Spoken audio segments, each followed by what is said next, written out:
Mr. Grandson of Right Thought. Welcome to the School of Marvelous Light. On this very cold afternoon, gather close together, little flock, so we can keep each other warm.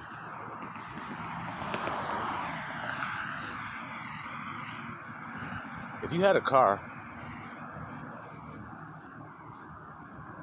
and let's say the alternator went out on your car, then your car wouldn't operate properly. And in this case, if it was an alternator, then you may be able to get your car started, but once you start driving it, your battery is going to die because your alternator is not charging your battery. So you may be able to get a little bit of distance, but eventually your battery is going to die and you're going to need another jump. This may damage your battery and do more damage to your car. But the point is this: your alternator is not working. You have identified that your alternator is not working. So you say, okay, I need a new alternator for my car in order for it to work properly. But you never buy another alternator. You never take it to a mechanic to have him replace the alternator. You just know what the problem is.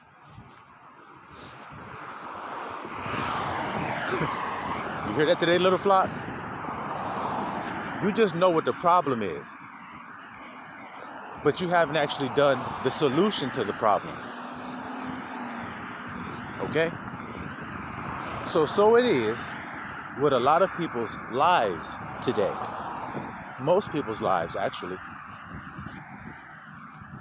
They can tell you what problems are hindering them in their lives. In other words, making the car not run properly. They can tell you what the problems are. They can point them out to you. They can complain about them. They can scream and cry about them. But what about the solution? Because you got to go somewhere. And you need your car. You need your car to be functioning properly. But it won't unless you fix that part. In other words, those circumstances won't change until you implement a solution. Then the car is running right. And don't you feel better when the car is running right? Ain't everything better when the car is running right? In other words, when your life is going right, it's better. Instead of just looking at a junk sitting in the driveway complaining about why you can't go nowhere. And every time somebody says, why can't you go anywhere? You say, my damn alternator, man. Okay, well, why don't you change out the alternator? Why don't you replace the alternator? Or why don't you take it somewhere to have somebody do some maintenance on it and repair it?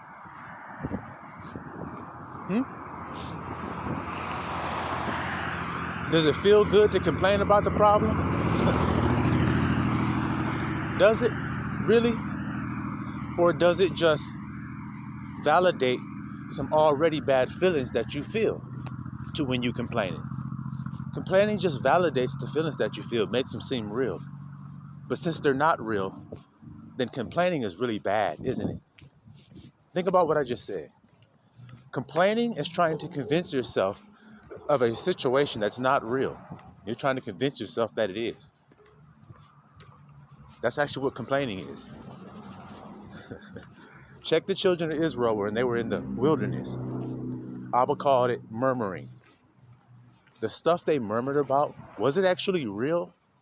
Like them starving or them being dehydrated or being unprotected? All of those fears that they had that they complained about, was it real? So like I told you, complaining and murmuring is trying to make a lie real. It's trying to fortify you in your wrong feeling and in your wrong thought. Seal you in other words. Trying to seal you into that prison. And that's why he said, those who are subject to sin are in slavery to sin. That's why he said that. You put yourself in jail when you complain because you're making something not real. You see? Because the obvious thing here is, would you complain if the situation conformed to the image you wanted it to be? Of course you wouldn't. So you see why Abba keeps telling you not to complain? In other words, not to point at the alternator and talk about it not working. That doesn't match the frequency of it working, which is what you really want. You see what I'm trying to explain to you here? Complaining proves that you don't have the thing you're seeking for. It proves it. And the reason why you're complaining is because you don't have ocular proof of it. In other words, you can't see it with your eyes. Of course, the children of Israel couldn't see themselves walking on dry ground.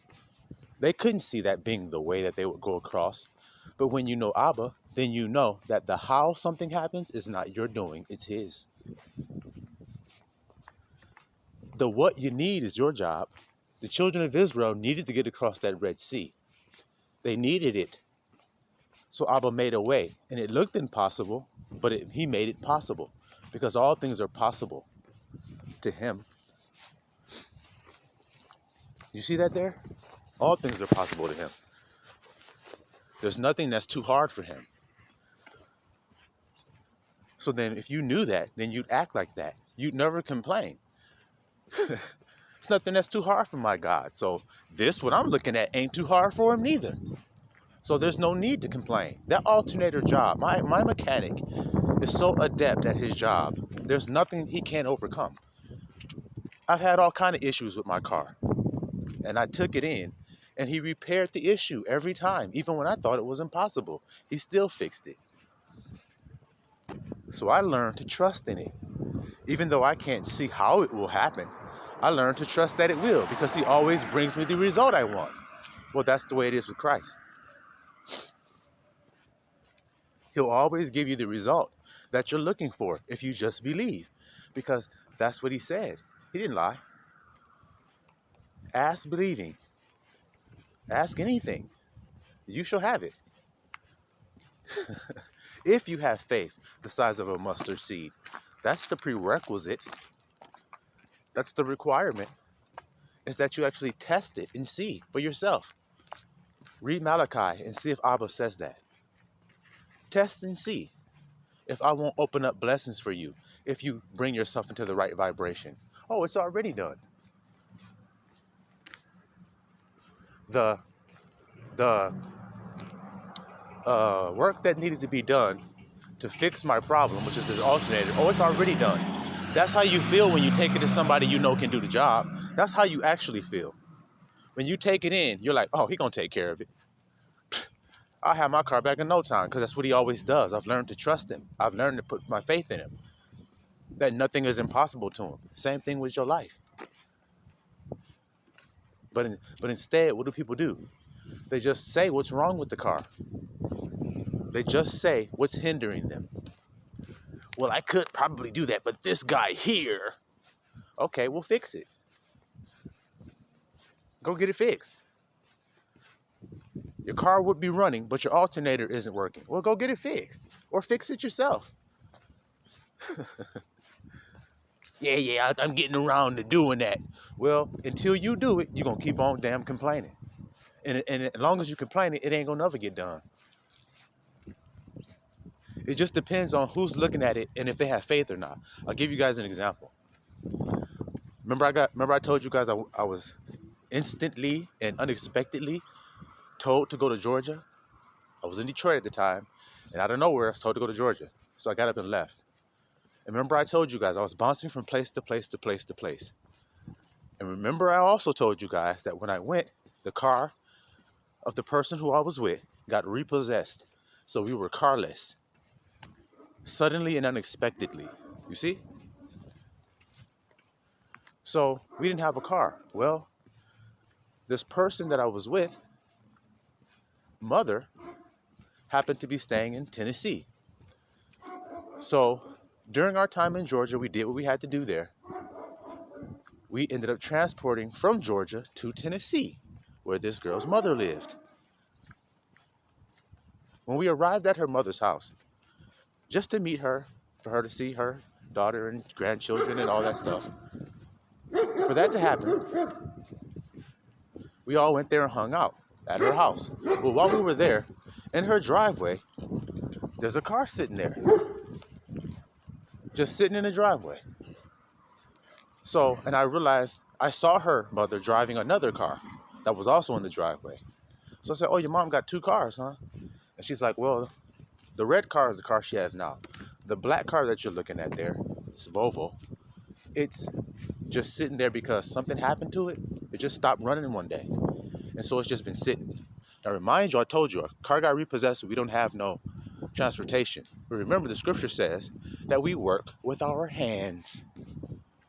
Like I told you guys about how I was fixing stuff at people's houses. Houses aren't the only things I fix.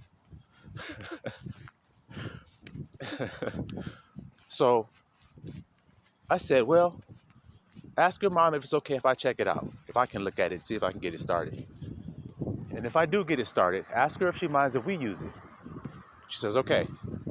So her mom's like, oh no, I don't mind. That thing's just been sitting. I tried to get this other guy to fix it, and that was 6 months ago. I seen him. He came, he worked on it, he couldn't get it started, and he hasn't been back in 6 months to look at it. But it's been sitting since 2015. And at this time, it's 2018. So it's been sitting for 3 years in this driveway, just sitting. So she said, well, I can't get it fixed. I'll get a new car. That's what she did. Her old car's just sitting. So I said, well, let me take a look at it. So she agreed. She says, yeah, you guys can take it if you can get it started. No problem. Well, I'll go out there, I take a look at it, and I find out what's wrong with it, which was an ignition issue. Okay? It had an ignition issue. So, worked out the ignition issue, and within about 25 minutes of working on that car, it was started and running. She says, this thing's been sitting for years. I've had people coming and looking at it, family members coming and looking at it. Nobody could get this thing started. Well, that's because they probably weren't living in the inn like your grandson was when he was looking at it. Because I've already in my mind been saying, we're bouncing from place to place. We need transportation to make this easier on us. So I expect to see some coming my way soon. And boom, here it is. So this has to be the situation that's going to give me the car, because the woman said, yeah, if you get it started, you can have it. So it's started now. So what's the next part? The I can have it part. Working with your hands. Got the car started, figured out what the problem was, got the car. She came with the title, was like, here you go, y'all can have it, do your own thing. Went, got the place, registration, insurance, all that stuff, driving around in the car just fine. You see what I'm saying to you? What happened with all those other people that were looking at it? How come they couldn't get it? Because they couldn't see clear enough. See, that's all it means. They couldn't go to the end of it and see it done already. You see? And that takes you to feel the feelings that it is. Well, as soon as the woman said, if it gets started, you can have it, what kind of feelings do you think I started feeling? That it was already done and that I already had it. And by faith, I knew I'd get it started, and I did. You see? Because nothing is impossible to him. Those other people couldn't get it started because it wasn't meant for them. It was meant for me. That's why it didn't start until I put my hand on it. And then it started right on up.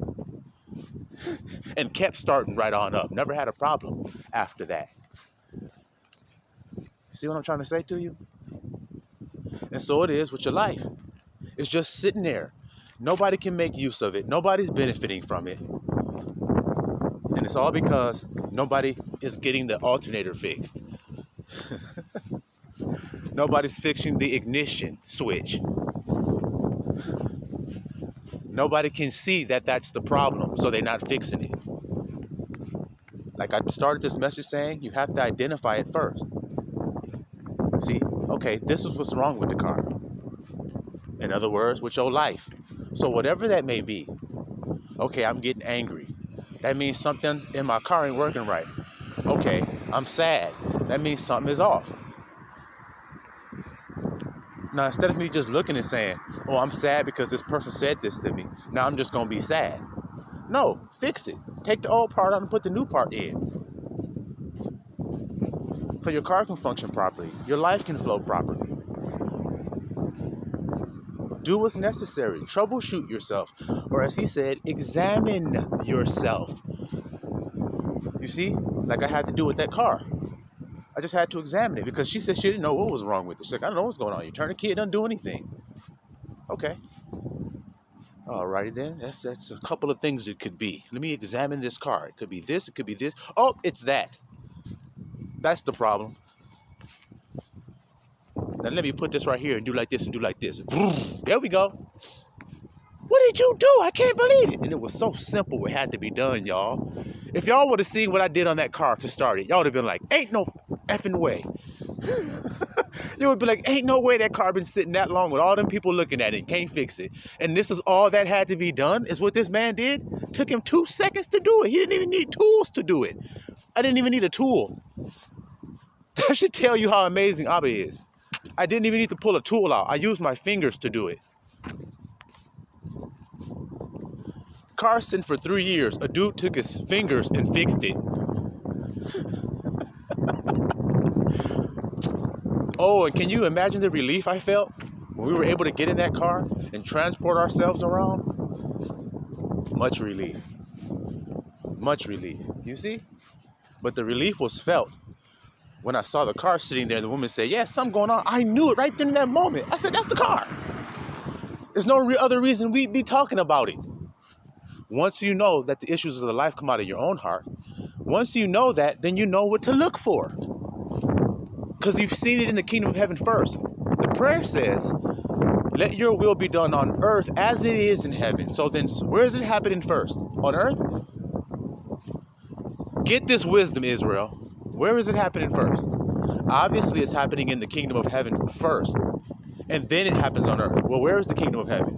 Christ said it's in you. So it happens inside of you first, and then it happens outside of you. So simple and easy. And once you know that, don't screw around with it anymore. Stop pointing at the alternator, talking about it's wrong, it's messed up, it don't work. That don't help you fix it. That just helps you identify what's wrong so that you can fix it. That's the only reason you identify it. It's so that it can be repaired. You don't identify it so you can complain about it. But how many people do that on a daily basis?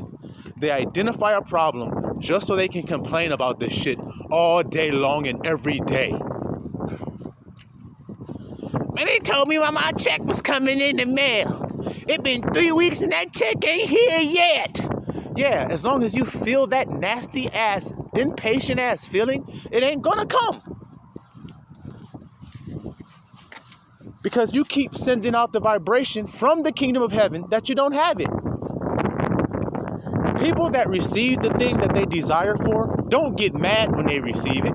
So then if you mad, then you ain't gonna receive it. That don't match. Let your will be done on earth as it is in heaven. Seek ye first the kingdom of heaven. I asked you where it happens at first.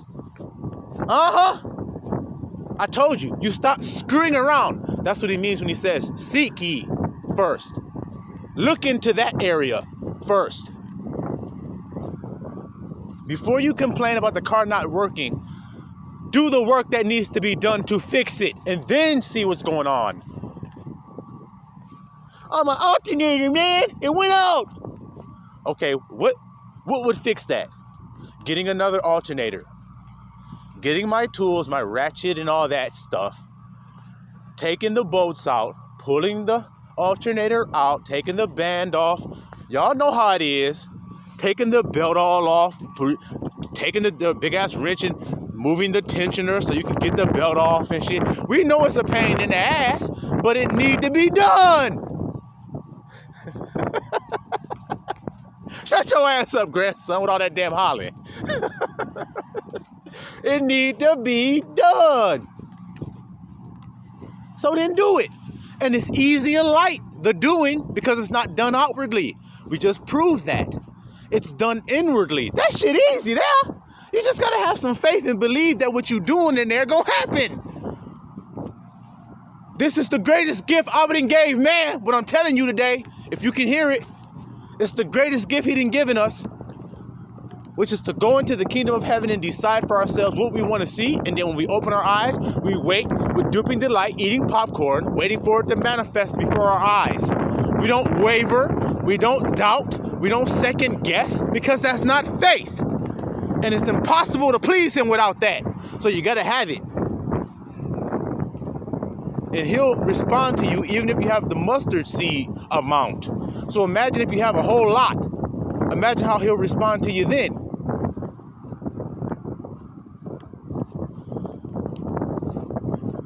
He obviously gave you a clue about himself by saying, I want to do this for you. And I'll bless you heavily if you let me bless you. Well, that should give you a clue about how he feels about doing this for you. He wants to do it. Just like I wanted to fix that car.